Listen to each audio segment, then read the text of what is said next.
Les images qui ont tourné sur les réseaux sociaux, ces soirées parisiennes, alors soi-disant légales, elles ont rendu furieux les patrons de boîtes de nuit. On en parlait hier avec l'un des patrons de boîtes de nuit précisément qui était dans ce studio. Depuis le début de l'été, la préfecture de police a procédé à 120 mises en demeure pour non-respect des règles sanitaires.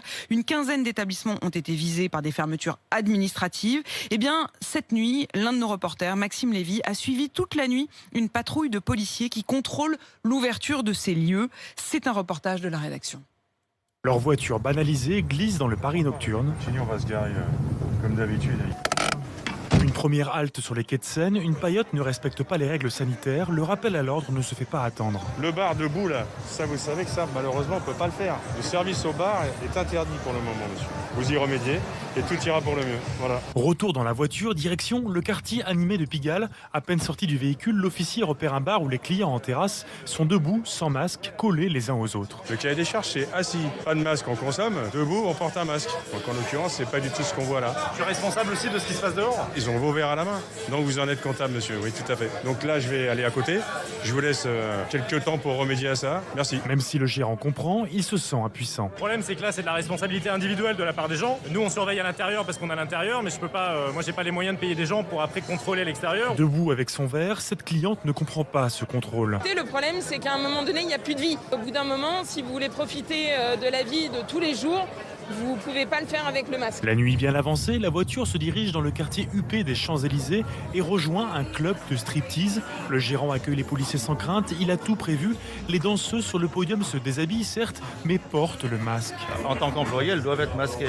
Donc quand elles s'asseyent, si elles parlent avec des clients, elles ont un masque, obligatoirement. Le client n'a pas besoin d'avoir un masque quand il est assis, mais les employés, oui. C'est pas un endroit où on se promène, où on marche, à part pour aller aux toilettes.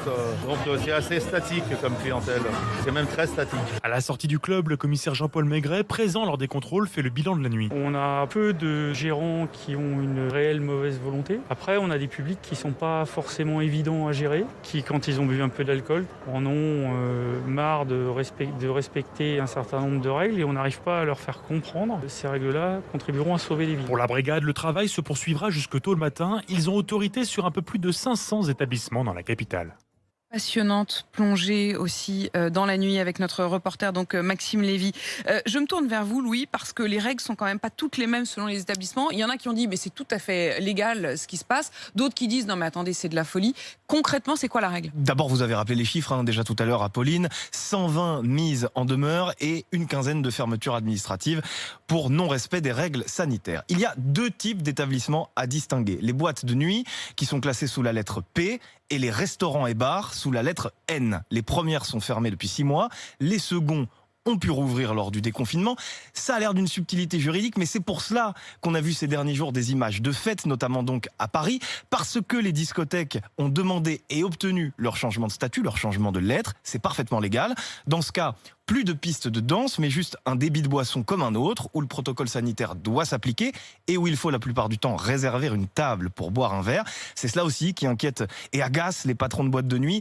Ceux qui ne peuvent pas modifier leur déclaration administrative et se reconvertir sont dans l'impasse. C'est ce que nous disait hier, ici même, le gérant de chez Moon à Paris.